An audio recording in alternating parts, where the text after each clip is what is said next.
Moïse Katumbi, bon, il a été gouverneur de la province du Katanga. À l'époque, elle n'était pas encore divisée en 4 morceaux, mais qu'est-ce qu'il en a fait? Je parlais d'ailleurs récemment de l'aéroport international qui est en train d'être construit, qui est déjà d'ailleurs terminé à Kolwezi. Il a été gouverneur pendant 9 ans. Il n'a même pas pensé à construire un aéroport international dans la capitale mondiale du cobalt. Une sortie du chef de l'État qui, opposé aux faits et à la réalité du terrain, perd l'essentiel de sa substance. Tout le contredit en effet, et nous le démontrons ici. Le président affirme que ce n'est que maintenant que les avions privés et jets d'affaires pourraient partir du monde entier pour se poser sur la piste de l'aéroport de Kolwezi, et qu'avant, il n'y avait que des cercueils volants qui s'y rendaient. Rapide rappel historique. Depuis sa construction en 1968, c'est en 2011, le vendredi 22 avril, que le gouverneur Moïse Katumbi lance les travaux de renforcement et d'extension de la piste de l'aéroport de Kolwezi avec l'aide de l'entreprise KCC. Elle passera alors de 1248 à 2500 mètres, avec 2 cm de couche de roulement et 6 cm de couche de base. Donc je suis content que Kolwezi ait maintenant un aéroport beaucoup plus grand pour la sécurité. Depuis 2008, donc il y a 3 ans, qu'on avait un projet d'élargir et rallonger la piste, et aujourd'hui c'est une réalité. C'est la même piste jusqu'à ce jour. Celle sur laquelle lui-même, le chef de l'État, atterrit avec ses gros avions modernes, qui ne sont en rien de cercueils volants, comme le démontrent ces images. C'est sur cette même piste que le jet de Moïse Katumbi se pose lorsqu'il revient d'exil. Son avion est loin d'être un cercueil volant. Bien longtemps, de vols internationaux en partant de Johannesburg notamment, assurant par exemple le déplacement des travailleurs de Glencore et de Kamoa, se posaient déjà directement à Kolwezi. Ce ne sera donc pas une grande première, pas du tout, comme annoncé par le chef de l'État. En outre, les avions de compagnies telles que CAA et Congo Airways utilisent régulièrement la même piste d'atterrissage, celle rénovée par Moïse Katumbi depuis bientôt plus de 11 ans.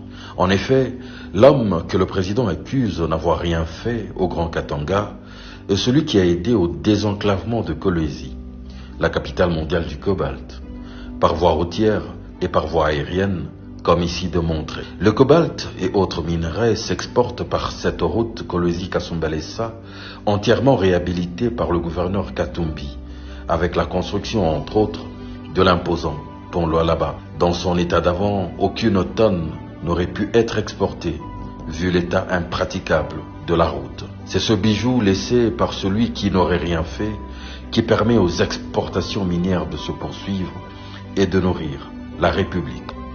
Nous rappelons par ailleurs que le cœur d'un aéroport est d'abord sa piste, celle que le gouverneur Katumbi avait réhabilitée depuis. À quoi servirait le plus bel aérogare planté aux côtés d'un champ de patates, incapable d'accueillir le moindre avion?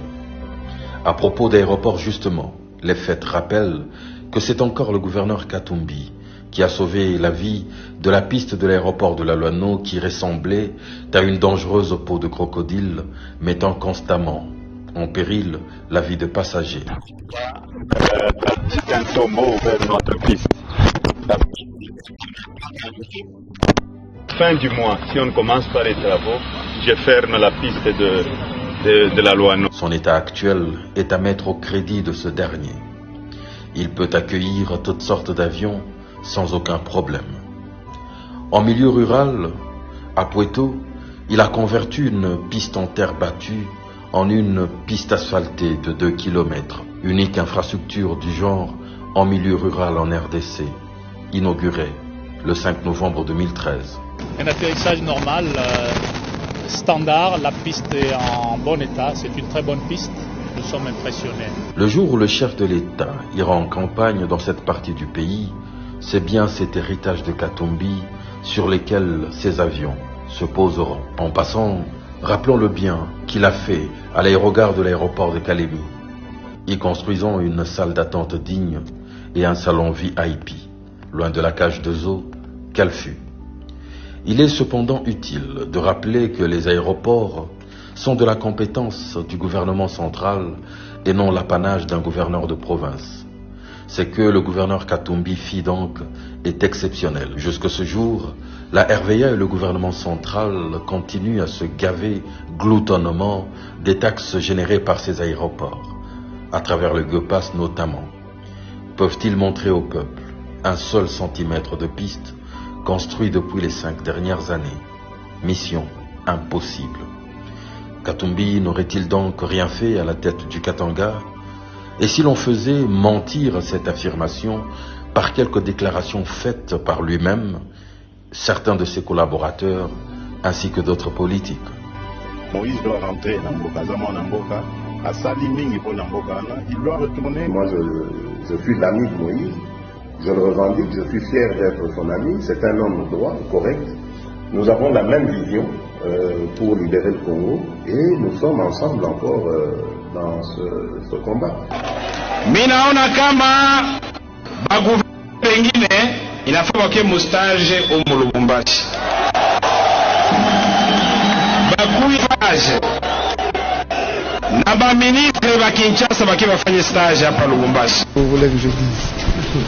Je vous ai dit que c'est le meilleur gouv qu'on a dans le pays. C'est tout ce que je peux vous dire. Papa Moïse, pourquoi les gens qui ont des jeux ne voient pas ce que nous